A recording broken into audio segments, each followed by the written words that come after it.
네, 금융시장을 더불어서 정치, 사회, 문화를 총체적으로 보시는 분이죠. 신한종 NH투자증권 FICC 리서치 센터장 모시고 오늘 대담 나눠보도록 하겠습니다. 스타님 안녕하십니까? 어서 오세요. 안녕하세요. 안녕하세요. 일단 오늘 장이 좀 무겁습니다. 네. 아무래도 뭐 이럴 때는 큰 판에 뭐 변화가 있는 거 아닌가 이런 부분들이 다시 한번 수면 위로 올라오고 있는데요. 아무래도 저금리에서 고금리, 인플레이션 시대로 접어드는 것 같은데 이 전반적으로 어떻게 보세요? 일단은 지금 어제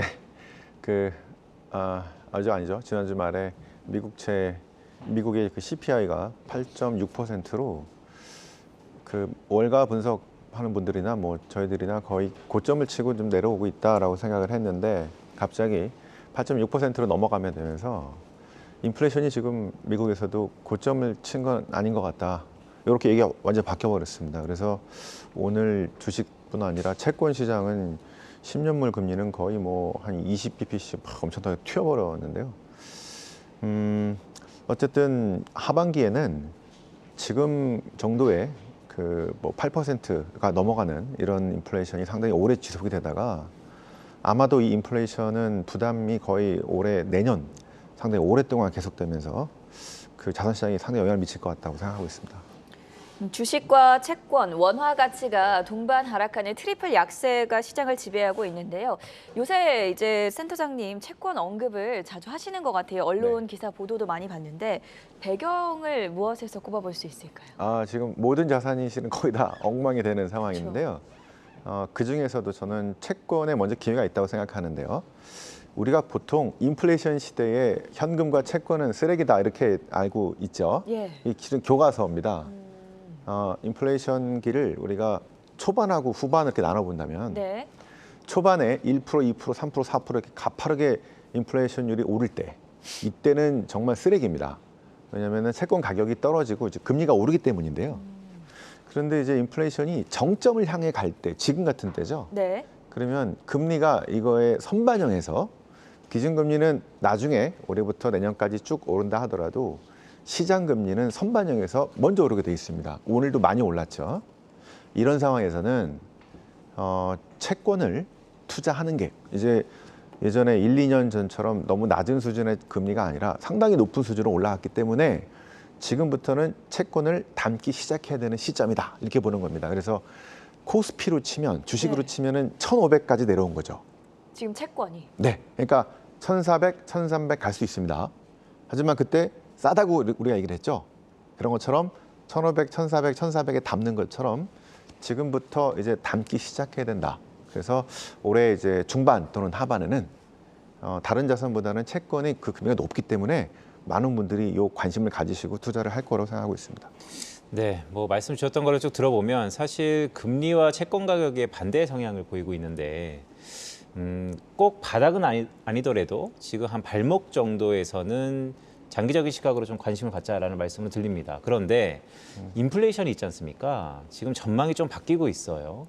이러다가는 이제 미국 기준이기도 하지만 이 8% 이상이 한 9월에서 10월쯤, 뭐 내년 한 4, 5월 달에도 한 5, 6%, 6, 7% 이렇게 계속 지속된다면 계속해서 하방 압력이 누르는 것에 대한 부담이 있지 않을까요? 맞습니다. 그래서 지금 8.6%로 그전에 8.5, 8.3보다 높게 나왔는데 이게 9%, 10%, 11% 이렇게 갈까요? 아니면 8%에서 9% 정도를 좀 오래 있다가 올해 한 말쯤에 한 6.5, 그다음에 내년에 아까 이제 예상한 게 그런 거죠. 그렇다고 한다면 금리는 더 올라가기는 쉽지 않겠고요. 그래서 지금 뭐 인플레이션이 8에서 뭐 9%인 상황이다. 그러면은 그래서 지금 미국지 10년이 거의 3.2에서 3.5%까지는 저희는 갈 수 있다고 보고 있습니다. 근데 4%를 넘어가는 수준은 실은 쉽지 않을 것 같고요. 그래서 지금 1970년대 같은 스태그플레이션, 엄청난 인플레이션이 다시 발발할 거냐 아니면 그때랑 다르냐라는 분석이 대단히 중요해지고 있고 저는 70년대랑은 비슷한 것도 있지만 다른 부분이 많아서 70년대 같은 상황은 아니다 이렇게 판단을 하고 있습니다. 자, 지금 채권 투자가 인플레이션 정점에서 시작을 할 타이밍이다라고 말씀을 해주셨는데 사실 개인 투자자들 입장에서는 채권 투자가 어렵게 느껴집니다. 그리고 네. 수익이 상대적으로 주식보다는 적다라는 통념이 있기 마련인데 수익률을 비교해 보면 실제로 어떻습니까? 채권을 이제 개인 투자가분들은 실은 본인도 모르게 하고 있는 게 많습니다. 예를 들어서 예금하고 적금이 채권하고 비슷한 게 많죠. 예, 여러분들이 지금 애매하니까 이럴 때 현금 지키려고 조금 이자 받으려고 예. 예금이나 적금 하시잖아요. 채권은 그런 예금 적금이 거래 가능한 상품이다. 이렇게 보시면 됩니다. 그러니까 지금 2년 동안은 금리가 너무 낮아서 안 하셨잖아요. 네. 1%, 2%인데 뭐 하러 해. 근데 지금 한 3%, 4%로 올라왔어요. 예를 들어서 회사 뭐 이런 거. 그러면은 해볼 만한데 이런 생각이 드는 겁니다. 그렇죠. 그래서 저희가 이제 예를 들어서 또 퇴직연금 같은 것도 우리 이제 일하시는 분들은 대부분 아마 채권 연동된 상품이 많은데요. 그래서 채권에 관심을 가지셔야 되는데 예를 들면 이런 겁니다. 10년 전에요. 우리나라 30년물 국채가 5%짜리가 나온 적이 있습니다. 30년물 우리나라 국채예요. 그때 잠깐 이게 5.5%로 금리가 튀면서 욕을 많이 먹었는데요. 금리가 올라가면은 채권 가격이 떨어지는 거죠. 네. 그런데 지금 5%짜리 우리나라 국채 있을까요?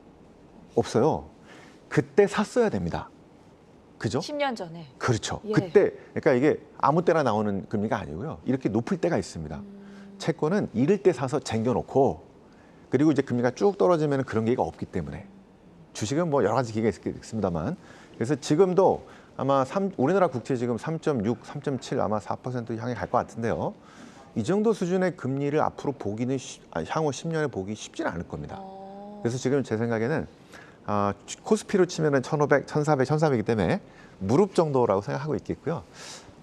최고점을 찍기는 쉽지 않을 겁니다. 우리가 주식도 최저점을 찾기 쉽지 않은 것처럼. 그래서 기관 투자가들은 막투마켓이라고 매일 평가를 받기 때문에 지금 쉽게 하지 못하는 문제가 있지만 개인 투자가들은 그런 상황은 아니기 때문에 저희들이 지금부터 조금씩 분할 매수 사들어 간다면 상당히 좋은 수준의 금리를 향유할 수 있는 아마 10년에 한 번 나올까 말까 그런 기회들이 지금부터 한 하반기에 만들어지지 않을까 이렇게 판단하고 있습니다. 네, 그러니까 상품으로 따지면 이제 한정판이 이제 나온다는 얘기인데요. 좀 더 구체적으로 얘기를 해볼까요? 그렇다면 최근에 괄목할 만한 성과를 보였던 그런 뭐 채권이 있을까요? 네, 아마 작년하고 올 초까지는 미국 국채, 한국 국채를 비롯해서 우량 회사채 등은 금리가 많이 올라왔기 때문에 많이 손실을 봤어요. 그래서 국채라고 안전한 이런 게 아니고요.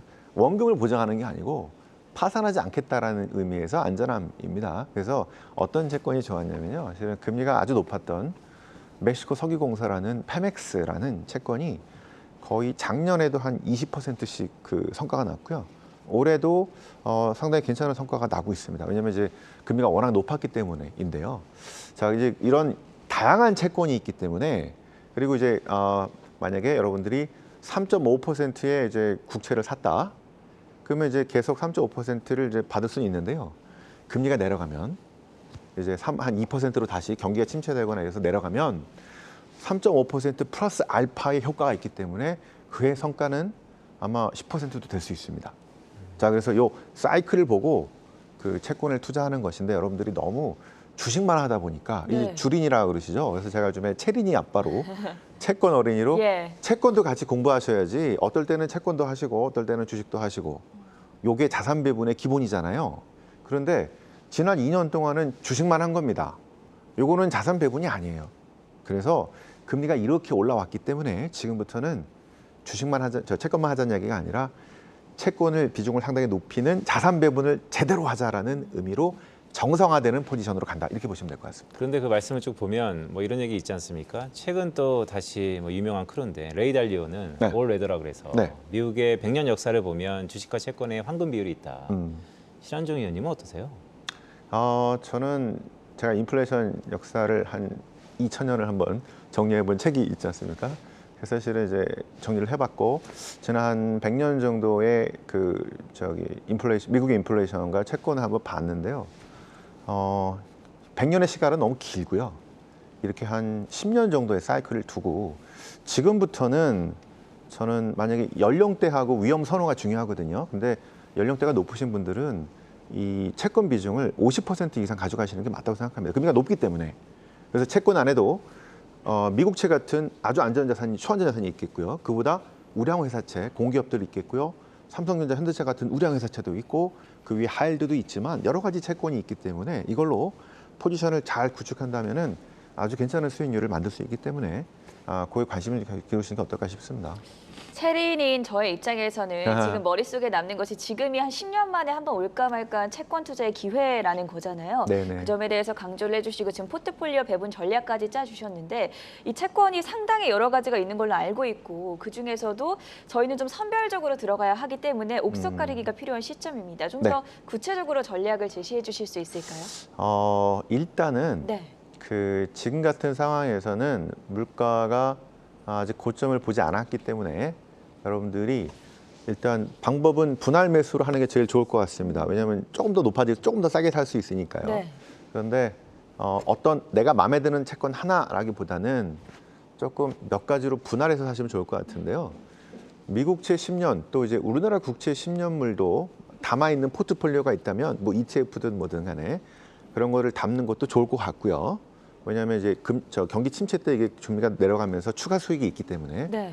그다음에 우량 회사채로 뭐 이제 우리나라의 AA급 또는 A급 회사채 상당히 괜찮습니다.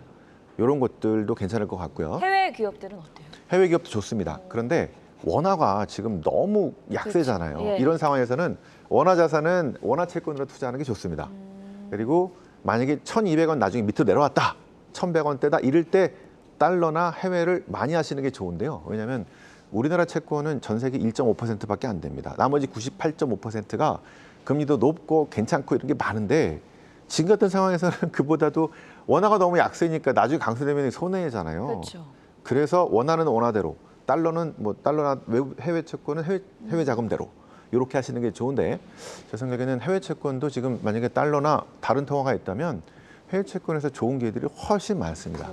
네, 이런 기회들을 활용해서 이제 좋은 기회를 잡을 수 있다고 생각하고 있습니다. 아무래도 지금 시기에는 뭐 원화 자산은 원화 자산 투자에 좀 더 네. 집중하자는 말씀 주셨는데 제 시간이 많이 지났지만 이거 한마디 좀 마지막으로 여쭈겠습니다. 사실 신한종 의원은 저도 뭐 여의도에서 애널리스트 할 때도 항상 주목했었는데 미래를 볼 때 올해 하반기입니다.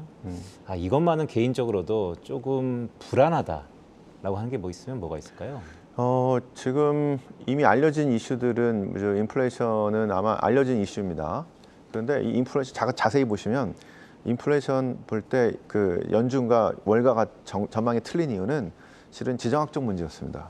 우크라이나 전쟁이었죠. 근데 전쟁이 끝나도 저는 러시아 제재가 오래 갈 거기 때문에 이런 인플레이션 오래 갈 걸로 보는데요.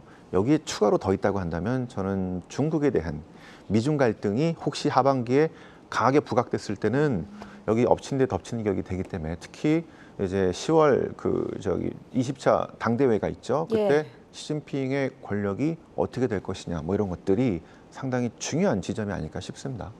네, 이제는 주린이가 아니라 체린이들의 아버지로 불리고 있는 NH투자증권의 신환종 리서치 센터장과 오늘 자세한 시장 이야기 들어봤습니다. 대단히 고맙습니다. 맞습니다.